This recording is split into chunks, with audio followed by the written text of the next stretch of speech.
All right, let's get right into it. Today, we're taking a look at a truly tragic and, well, deeply confusing cold case out of London, the murder of Margaret Muller back in 2003. It's a story about a life full of promise that was just cut short, an investigation that was flawed from the jump, and a mystery that has kind of just faded away. This quote from our source really just hits the nail on the head. For whatever reason, unlike a lot of other cases that get endless attention, Margaret's story has become almost invisible. So, what we want to do here is really shine a light on the facts and make sure her story gets told. So, before we get into the details of the crime itself, I think it's absolutely crucial that we talk about who Margaret actually was. Because, she wasn't just a victim. She was this vibrant, incredibly talented person who was building a whole new life for herself. Margaret was an American artist originally from Virginia, and she'd made this really bold move all the way to London. I mean, she was a graduate of the Slade School of Fine Art, which is world-renowned, and she was living in an artist collective in a part of London called Hackney Wick.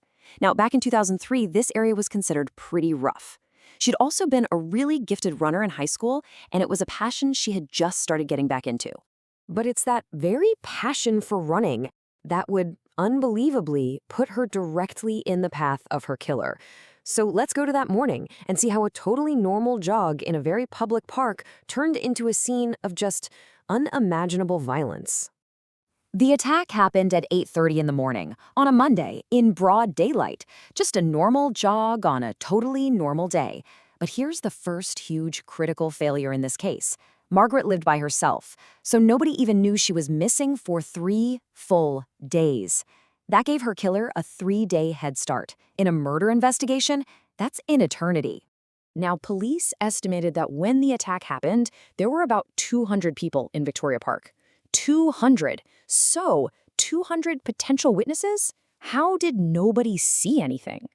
Well, this is where that idea of a crowded park just completely falls apart. Victoria Park is massive. We're talking 213 acres. If you spread 200 people across a space that big, you're looking at just one person for every half a football field. All of a sudden, the park isn't a crowded public space. It's a bunch of isolated, empty spots. The fact that there were no witnesses isn't some deep mystery. It's a terrifying consequence of just geometry. The attack itself was just brutal. She was stabbed multiple times with a blade they think was about 3 or 4 inches long. And right away, the police started to believe this was a completely random, motiveless killing. And that randomness, combined with the huge delay at the start, just sent the entire investigation down this long, frustrating path. It was plagued by mistakes and just plain bad luck right from the very beginning. This is where the case just begins to completely unravel. First, you've got the 3-day delay. Then, a totally catastrophic mistake. Forensics tried a new DNA test, but they used it improperly, and it probably destroyed the one and only genetic sample they had. The CCTV footage? Useless. Terrible quality. The murder weapon? They searched everywhere. Ponds, drains, never found. Every single potential lead just turned into a dead end before the investigation could even get going. So, you can see the problem, right? Without any real forensic evidence, without a clear motive, the police were stuck with this terrifying conclusion. Margaret was just killed for the sake of killing. And that makes finding a suspect exponentially harder.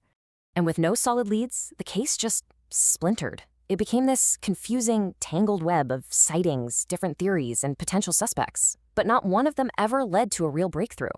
The whole thing just became a magnet for these strange, frustrating leads. There were 2 men seen running from the scene, never found him. A guy on a bicycle who literally promised to go get help, he vanished into thin air. A woman came forward years later saying she was stalked in the exact same spot just a week earlier. A possible link for sure, but way too little, way too late. And then, in this bizarre little twist, a celebrity TV gardener was jogging nearby. But, just like every other lead, it went absolutely nowhere. And the investigation just kept getting weirder.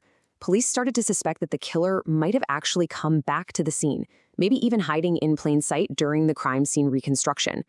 Over the next few years, they arrested 9 different people. 9. And every single one of them was eventually released without being charged. The net was cast super wide, but it just always came up empty.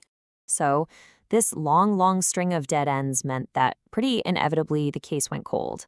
But while the official investigation stalled, Margaret herself was definitely not forgotten by the people who knew her and loved her. You know how it goes. After that initial media frenzy in 2003, the case just slowly faded from the public eye. The police offered a £20,000 reward in 2011, but nothing came of it. By the 20th anniversary in 2023, a new appeal was met with, well, a deafening silence. The case was officially cold. And this is where we want to end the story. Not with the crime, but with Margaret. She is remembered, but in these small, discreet ways. One of her friends created a piece of art that's hidden inside an oak tree in the very park where she died. And there's a portrait of her that hangs in a pub in Camden, a quiet tribute to the artist she was. It's just a testament, really, that even when a case goes cold, a life is never truly invisible. Which leaves us right back where we started, with the same haunting question that kicked off this whole mystery. The one that, after more than 2 decades, still has no answer.